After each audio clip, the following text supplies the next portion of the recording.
Good afternoon. The four of us are not just colleagues, we're also really close friends. And on a lazy fishing trip in the jungles of Panama, we started to have a discussion around the impact of AI on the qualitative research industry. Some see generative AI as a blessing that can help researchers and free them from those boring tasks. Others look at and how it would usher in the death of the qualitative craft itself. Various people, various perspectives, and us on the boat did not agree with each other. We thought it would be best to leave our personal biases aside and study this issue with a beginner's mind.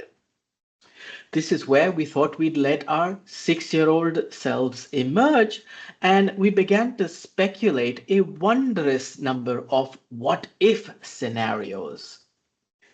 Is AI only for monotonous tasks? Are the role of the human purely reduced to clicking on the recaptures? And what about the environment? What role does that play? The idea of a AI bot leading a focus group in the metaverse with synthetic respondents might sound like it's an opening line for a far-fetched joke, or is that closer to reality than we thought of? As we went about exploring these questions, we were dumbfounded. These questions completely blew my mind. We thought we need to approach this with a scientific process in mind. We decided to embark on this journey by asking us the question, does AI foster empathy or leave us feeling empty instead? To investigate this, we conducted a of self-funded studies, each altering one fundamental element to the research process. An AI moderator instead of a human conducting a study, which was done in the US, a synthetic respondent instead of a human, which was a study that was done in Japan, and humans interviewing each other but in a virtual environment. This was a study we did in the UK. We assessed and reflected on how these changes could impact the research process. So, what did we find? Well, the first thing that we noticed is when it comes to defining empathy, we tend to use a lot of abstract metaphors, like walking in someone else's shoes. And whilst these sound fairly colorful, they don't provide a clear assessment criteria to evaluate the AI moderator. So to do this, we use the Amy Copeland's framework of empathy. This talks of various factors. The first is that of affective matching. Would the AI moderator be able to recognize and mirror the respondent's emotions to build a sense of rapport? Then there's other oriented perspective taking. Would it be able to understand the thoughts and emotions from someone else's point of view without a sense of judgment? Would it be able to uncover the individual's point of view and probe to figure out what they truly felt? And then there's self-other differentiation. Would the AI moderator maintain focus and keep in mind that it's there to solve a business problem? It's there to answer the research objectives. Now, post some initial testing and iteration, we perfected our moderator, and here's what we found. Well, we found that what it actually is able to do is perform surprisingly well. The bot had the ability to reference specific details such as television shows, episode titles, storylines, which made the respondent feel heard and validated.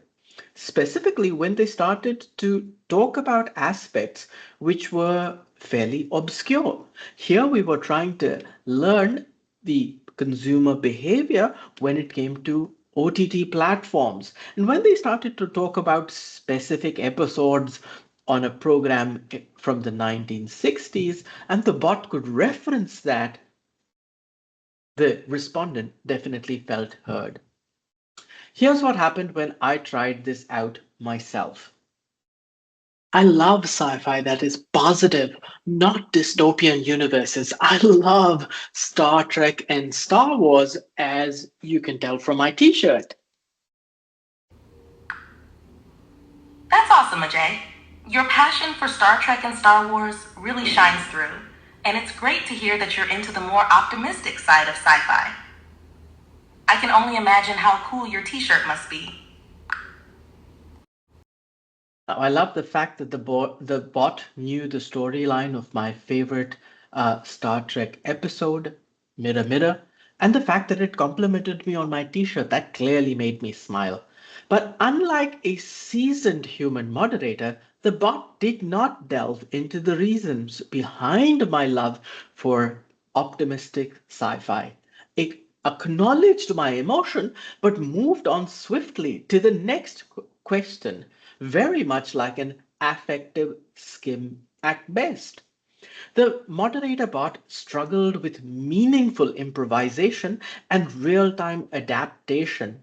It couldn't apply human like intuition to go off script and smell out that insight, which is useful and helpful in achieving the research objectives. Now, this could lead to generic responses. For example, when the respondent talked about how they relied on word of mouth from their friends and social media to find shows that were hot instead of taking a look at the titles recommended by the platform, the AI didn't dig into the deeper reason as to why this was the case and what could the platform do to tweak the experience.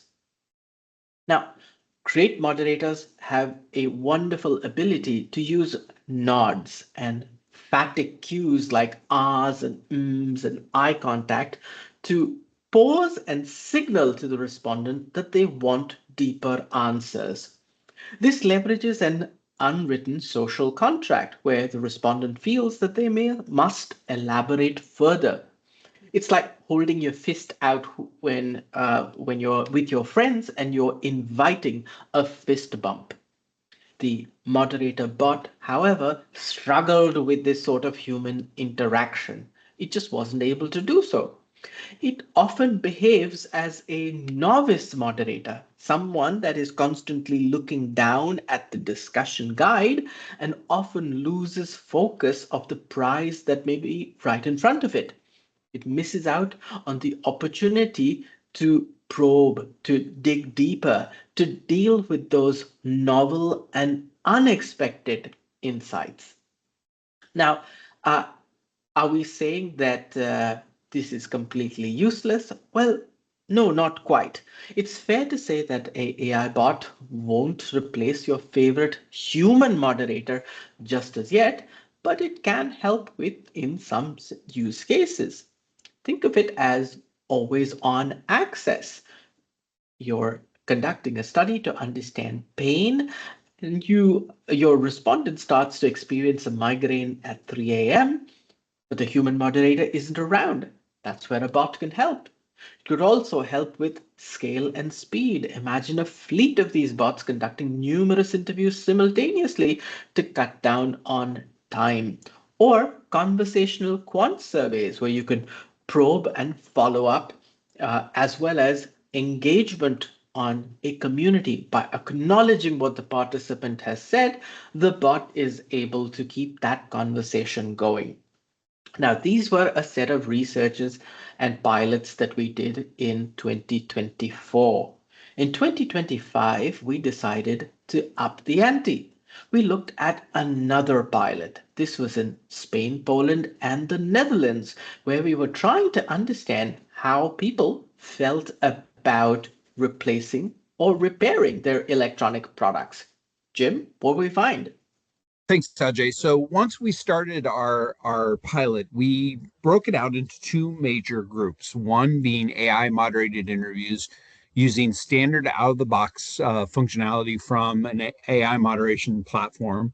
That's on the left, and on the right, you can see that we had the human moderated interviews. So we took the exact same discussion guide and we applied it both to AI moderation and human moderated interviews. And on the right, you can see the human moderated interviews. And just looking down the two rows, you can see that there's a major gap between the quality of what the AI moderated outputs were versus human. Now, the seven scoring areas, what we did was we blinded the study, the transcripts, and we sent the transcripts out to a panel of experts. And we know that the seven categories that we judged the quality on um, were these seven criteria are criteria that we use to ensure that we have the highest quality outputs inside of our research. So the gap was still was very big, and we, you can say that there's no doubt that the human kicked the AI moderations platform. It kicked its butt, but the question is, for how long should we expect that the human will win? Because we know that there's this wicked vision of replacing the human from AI moderation, and I'm confident that this isn't going to last for long. Manuel, how can we save the human? So our mission here was not easy. It was to transform AI moderators into entities that emulate this empathetic depth of human interactions. So not an easy task.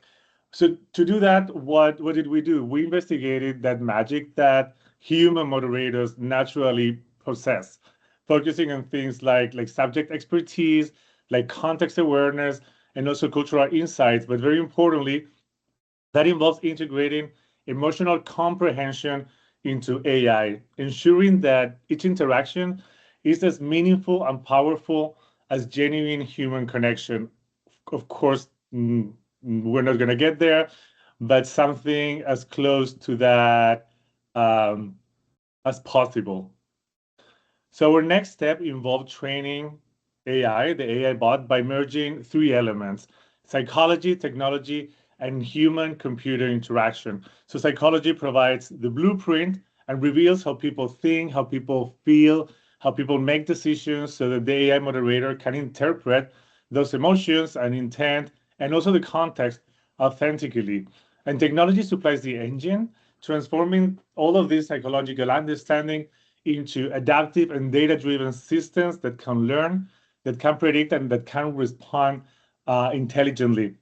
And of course, human-computer interaction designs the bridge, which shapes how humans experience and therefore trust AI moderators, which is very important to adopt this technology through interactions that feel natural. And when we are programming these intelligent systems, we're intending to get two things: deeper engagement, and with that, richer insight. So not an easy task, but how could we achieve that, Jim? So a bot automates simple, repetitive tasks using predefined rules, while an agent is more advanced AI that can reason, plan, and take autonomous actions to achieve complex goals. The leading AI moderation players have embraced multi-agent systems with dozens of agents to help improve various steps in the user flow. There are agents that keep track of time. There are agents that seek out fraud. There are agents that keep the respondent on topic. But most of the AI moderation suppliers' agents are focused on improving the flow within the technology, but they're not so great at the unpredictable human brain. So there are attempts out there to try and crack the code. Microsoft, through its project Rumi, is developing a multimodal system that utilizes separately trained models for vision and audio to detect and interpret nonverbal cues and paralinguistic information, such as intonation, gestures, and facial expressions, all in real time. The model uses inputs from sensors to measure perspiration, heart rate, body language, eye tracking, and speech rate, and can be used to input to existing LLMs such as GPT-4. But of course, the model doesn't take into consideration human intuition or for how the ability to for a moderator to create hypotheses on the fly in the end, I'm not too sure how many respondents will be willing and comfortable being connected to a bunch of wires. But it's not just how one uses the technology. How the bot shows up as well is of huge amount of has an impact as well. And so in the spirit of learning this, we did a fair bit of desk research to take a look at what's happening in the world of human computer interaction, specifically in the context of customer service bots. If the bot speaks formally or informally, what should it do? Would this have an impact on the data? A paper published in the Journal of Academic Marketing Sciences indicates that people are 18.5% less likely to act unethically when a chatbot has human-like features, which means it has a name or an avatar, or it speaks less formally, more human-like, compared to one which has more machine-like features. So more human is better? Well, not always. In certain contexts, more human-like also means more censorship. Research also found that people are 11.2% less likely to interact with a human-like chatbot as compared to a machine-like chatbot, when they are discussing a topic that activates self-preservation concerns.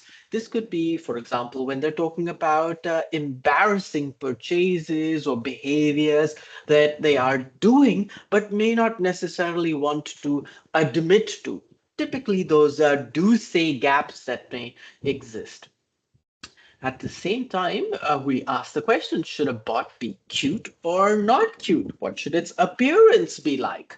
Well, there too, we find different sets of findings. A cute avatar characterized by features that are big, rounded, cartoon-like definitely is seen to be more psychologically safer, less threatening. And so this encourages people to share more freely and emotionally. However, at the same time, the same traits that make the avatar more approachable can also lead to a perception of reduced competence if it's seen to be too cute. Now, what we started to do, therefore, for our pilot was we explored how we could tune our bot with the traits that our favorite human moderators have, which is often aspects such as mastery of a specific subject. So, subject mastery. We also noticed that great human moderators operate with a framework in mind. We used the COM-B framework because we were trying to understand behavior and barriers to that behavior. We also looked at aspects such as context and culture and incorporated these in a prompt to tune the performance of the bot. Manuel, how did we solve the problem of emotion? So it is a problem indeed, because artificial intelligence today, it's really far still from reaching that perfection of human intuition when it comes to understanding each other's emotions through like natural human interactions. And of course, there are like some purely tech-focused solutions out there, like Jim mentioned before, for decoding those emotions and paralinguistic cues like facial expression, like body language, like voice intonation. But those present some challenges in feasibility and, of course, in scalability, but most importantly, in the flexibility to adapt for those interviews on premise or interviews on the go, which is like one of the main advantages of using moderator bots like Ajay mentioned before. So, we're in this situation. So what can we do? How about we train these AI bots in its comprehension of how human emotion actually works to improve its understanding of respondent communication. So instead of programming AI moderators to like recognize a limited set of discrete emotions, which is overly simplistic and not fully accurate, we can focus on teaching them the nuanced ways in which humans actually experience emotions. So this is where the Ipsos emotion framework comes into play, which is of course grounded in constructivism and built with all of our academic partners and on the back of decades of academic research. And it explains that when we humans experience emotion, we first have this physiological reaction, and then we interpret that change in our body, in our brain, as a concrete emotion like anger, fear, joy. But that interpretation varies strongly depending on context and depending on culture. So training bots to understand this framework can lead to more meaningful and also culturally sensitive interactions with the respondent. And here's why. So while these emotions are, of course, not universal because they depend on the context and the culture, we can always explain how we feel based on three dimensions, which are indeed universal. So one is pleasantness or valence, like we can say what we're feeling is more positive or negative. One is intensity or arousal, if what we're feeling is more or less intense. And one is control, the sense of being in command of the situation. And this is at the core of the Ipsos emotion framework. And this is something that the AI bot can learn. But now, imagine an AI that is not only trained on emotional intelligence and in understanding how we experience emotions so they can respond more in a more empathetic way, but also with the cultural nuances of that emotion, in different markets and in different cultures. So Ipsos along the years has created expansive databases as of now in 10 languages, but growing, of emotional words that reflect respondents' actually true cultural perspectives and are generated by the respondents in their context and in their language, as opposed to being translated from generally US English, like many other databases out there.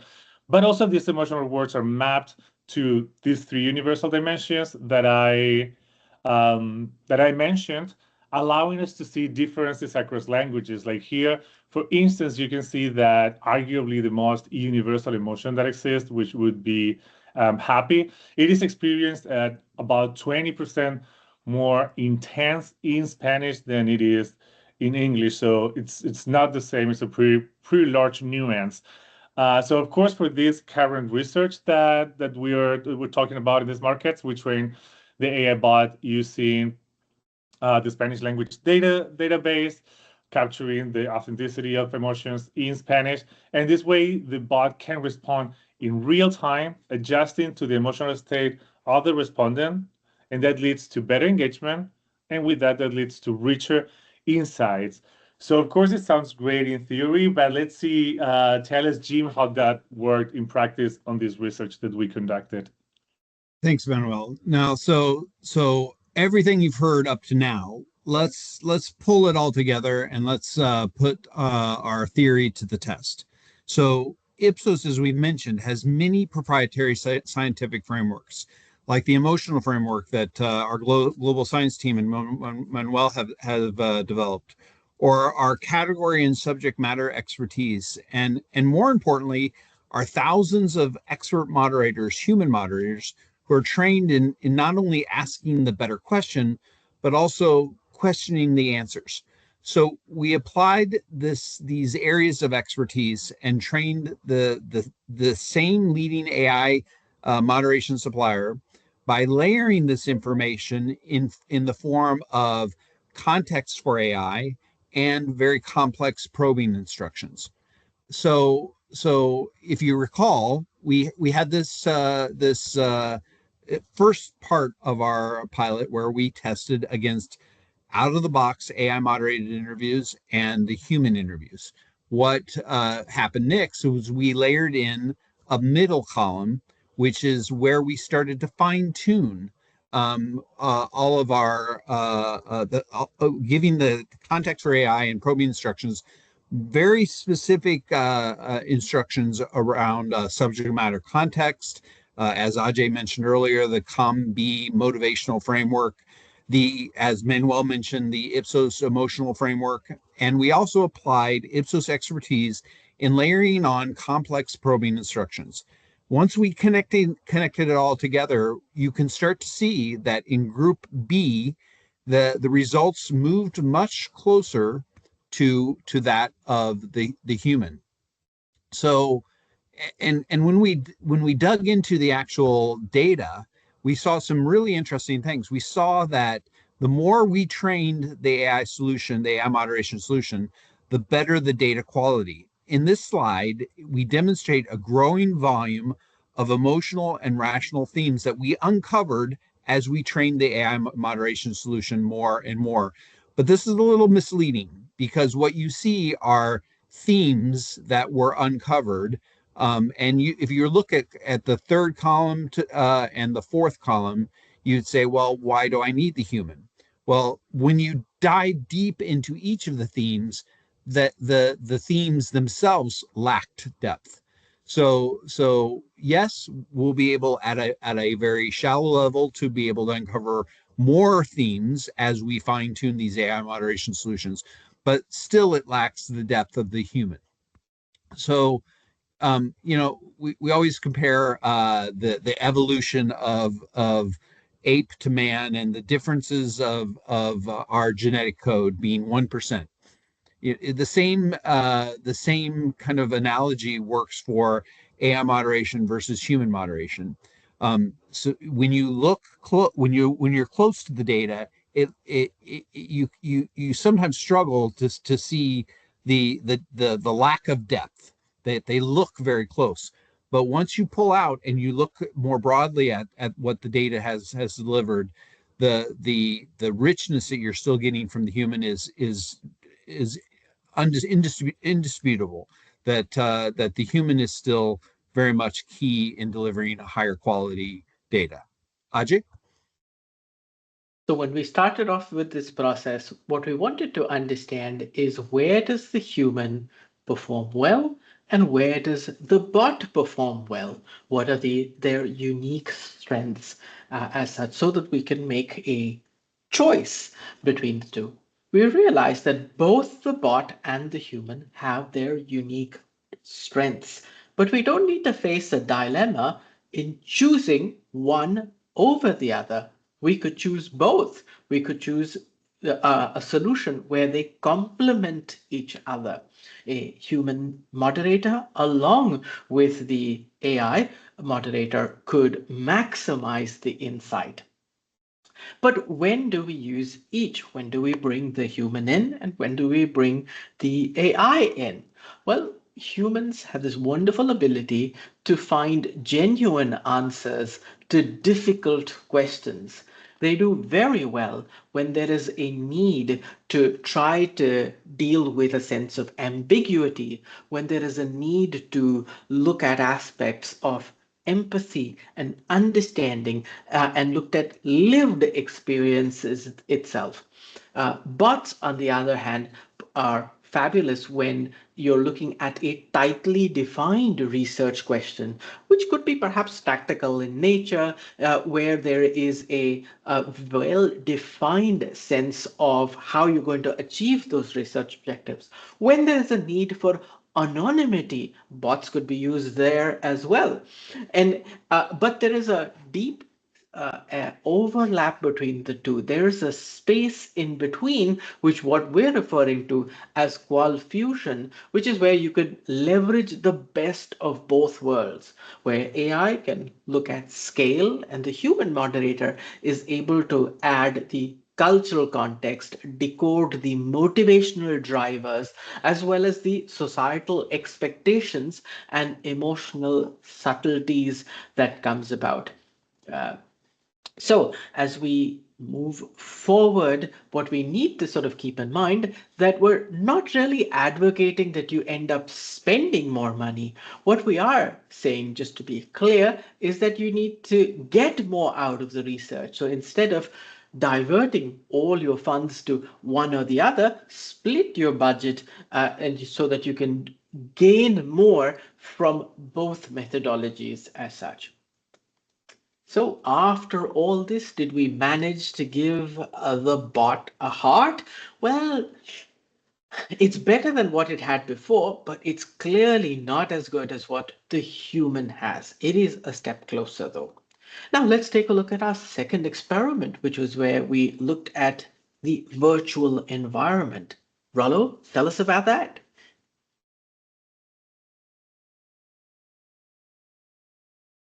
Thank you, Ajay. So in this experiment, we were looking at the setting, the environment. So we've already looked at the moderator, and we're going to look now at the setting, and then we're going to look finally at the respondent. Those are the three fundamental pillars of the research dynamic. So what we really wanted to understand with virtual reality was really the concept of, if you take people along the spectrum of virtuality, what does that add to the research dynamic? What do we understand more by doing that? And also specifically, what happens if you make people anonymous? So what we did was a robust experiment. Basically, we had 8 discussion groups in total going along that virtual spectrum, starting at the left-hand side there, face-to-face. So, traditional groups that we had. Then we also did some traditional video online, like Teams. Then we did a desktop VR, where people are inside a virtual reality platform, but you can access it on your desktop. And then finally, an immersive VR, that's with the headsets. And if you've ever done that, you know it tricks the mind to thinking you're actually there. Now, across all these different mediums, we used exactly the same stimulus, the same moderator, the same questions, the same task. Everything was kept exactly the same to see the effect of what happens when you change that virtuality spectrum. So the first thing to find is that, mixed reality, it offers an extraordinary medium for research. Essentially, it's a limitless array of co-creation tools inside what's an infinitely customizable environment. So at some stage, when the tech becomes a bit more user-friendly, which is not quite yet, and Gen AI tools are built seamlessly within that, then mixed reality is going to completely change the way that we do qual. The other thing that's really interesting in this environment is that we know not everyone wants to take part in research, but also not everyone can take part. For example, people who are differently abled, you rarely see them in qualitative research discussion-based activities, yet their thoughts and their findings can be really interesting and they can prove invaluable. So in that way, mixed reality spaces, it can bring new people into the research environment from what Ajay has called the vibrant fringes, away from mainstream respondents that we might normally get. The other key thing about immersing respondents into a mixed reality setting, which essentially is a gaming environment, is that it instantly taps into people's play mode. And play mode is brilliant for qualitative. It brings up that idea of creativity, imagination, and that is wonderful for many activities that you want to do within the qual environment. But you have to manage that dynamic. Here's an example here. This is, in the middle of a discussion, our friend Giraffe here just starts bouncing around all over the time. You use all the toys, everything. You're in the middle of a deep, meaningful conversation and out come the dance moves. A little bit unnerving for a moderator. So you got to get used to that. Now, we call him Giraffe because, remember, everyone is anonymous. Anonymity is a spectrum. It's not an on or off switch. In virtuality, you can basically dress up in anything you choose, any avatar. You can be whoever you want to be. That slow reveal of true identity is really interesting in the qual environment. Now, even when people lie, they tell you the truth. In qual, there are layers of truth. And as we unravel each layer, it tells us a really significant story. We often talk about the real self, who we really are, and the projected self, how we want others to see us. Now, that projected self, it's a and aspirations. So anonymity has real value in understanding that projected self, less so for the real world behavior of the real self. It helps us in a way understand what could be rather than necessarily what is. But there's tension here between anonymity and authentic self-expression. So anonymity can be great, as we found also what Ajay was talking about there with the mod bots. It can empower vulnerable people by making them feel safe and talk about sensitive topics that we wouldn't normally do. And that way, it helps us find new perspective. Women often talk to us about misogyny in the gaming space. So what they had to do was change their names and their avatars so they were neutral, or even they pretended to be a man. But that pretense isn't authentically them, nor is it their projected self. So you'll see here is also, here's our friend Giraffe again, goes off in the middle of the group, comes back again in this rather beautiful mini white dress. So afterwards, we quizzed him and said, what's going on here with the dress here, Giraffe, going all Freud on him. And he simply said, I loved it. I love experimenting. I could do it. And therefore I did. So sometimes anonymity can help us explore the fringes within ourselves as well. So what do we find out here? On the left-hand side here, you've got less choice on the spectrum of virtuality. The physical presence there and your unconscious gestures are given away. You can't really hide those. On the right-hand side, it's your avatar presence and what you choose to show to the world. There's less anonymity and more anonymity on the right-hand side. The business setting is great for reality, for task and for the real self. And that play setting is great for imagination, co-creativity, and freedom of expression. Jim. Thanks, Rollo. So in the next part of our pilot, what we did was we looked at synthetic respondents. Now, this is a complex topic. Clearly, different approaches will result in different outcomes. And as you probably know, there are different ways to approach synthetic data. Instead of general adversarial networks or data imputation models, we focused on building a light version of a respondent bot for this pilot. So we tapped into one of our largest online communities in Japan with over 20,000 members. The community is currently used to execute both qual and quant research across dozens of categories on deep profiled data and has deep profile data on its members. So what we took each one of the human members' unique responses from their first project and profile data, their gender, age, geo, etc., and we use this and combine the data to train a basic AI respondent bot, or what we're calling a digital twin for each human participant in this pilot. Once each of the unique digital twins were created, we launched the second project, this time only for these digital twins. So we had the human version and we had the digital twin version.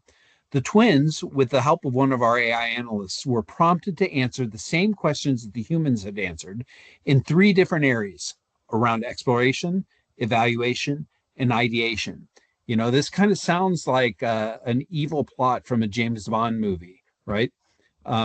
So everyone knows that LLMs are based on probability models. Even though we train each digital twin with unique data from their human counterparts, we theorized that the digital twins' answers would skew towards a central tendency. And what did we find out? Well, as we described in our paper, so please check it out, is that AI can replicate human responses to a degree, but the responses lack the color and texture of a vibrant painting. And as predicted, they did skew towards what would be the central tendency. But they also consistently missed emotional nuances or the grasp of the counterintuitive or complex social factors. You'll see in our paper that we assess the volume and variety of themes created by humans versus digital twins. Humans consistently generated more themes than those created by digital twins in both our AI evaluations. So and you can see this actually displayed in this next chart. Empty, not empathy. So you can see in this chart that the human respondents on each specific area tended to outperform the digital twin, right? So all the way from a broader range of symptoms at the insight variation, where the digital twins were more limited, or down on the emotional nuances, you can see that the human respondent captured the counterintuitive emotions, where the AI, the digital twins, tended to focus more on the negative aspects. So it's clear that when it came to digital twins, that we were able to get interesting data, but the humans still outperformed. So where these digital twins performed well was in their ability to ideate and generate a variety of ideas, with strong reasons to believe. Our findings suggest that when a digital twin is paired with an expert human moderator, AI can be a valuable tool for early stage ideation or product development by reducing familiarity or fixedness biases. For example, when we ask the human and digital twin respondents to ideate around a specific set of ingredients for a new product, human responses focused on one or two of the ingredients when probed, but the AI twins were much more holistic in their responses, listing multiple beneficial ingredients and combinations. AI still skewed towards the functional versus the emotional dimensions. Real respondents demonstrated a stronger emotional connection to their ideas and offered more personalized and contextual insights. So the next chart actually does the same thing, right? It shows the differences that we saw in the actual data from, for example, product naming, where we consistently fail to name products, but on digital twins, we saw that the names of there were more naming of the products and at times higher creativity when naming. But when we connected the emotional elements to those to the human part versus the digital twin part, we saw much more depth.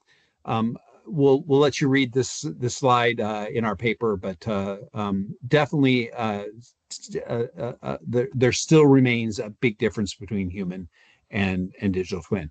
Rollo? Thank you, Jim.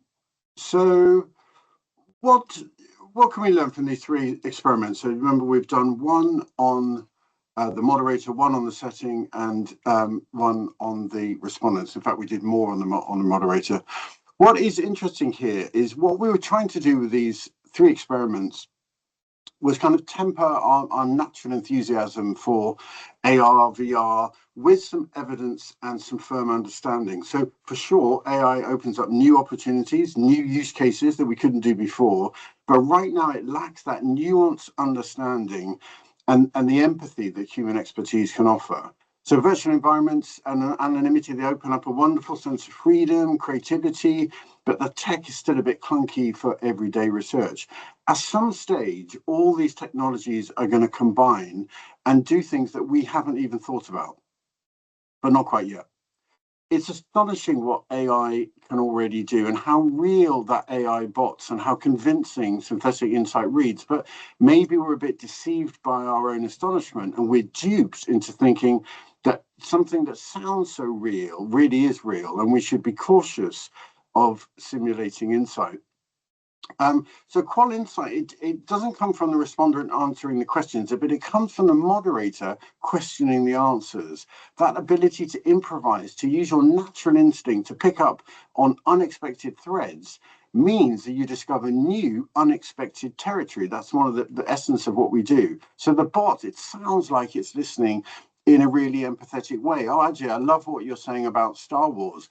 But in reality, that doesn't change it doesn't feed into the discussion. It doesn't change the direction of the dialogue. It's just a response to an answer. It doesn't question an answer to create new questions. And that's not qualitative conversation. It's essentially conversational quant, which is something different. Qual's about discovery. It's about unearthing the unseen, the unsaid, and the unheard. You know, we look for those fringes, the edges, individual experiences that go beyond the masses, and that's fuel to inspire our clients to be distinctive in what's becoming increasingly a very cluttered and flattened market. And that's the power of one person's story that can change how you see things. AI tends to pull insight into that middle ground, but we shouldn't sacrifice the fringes.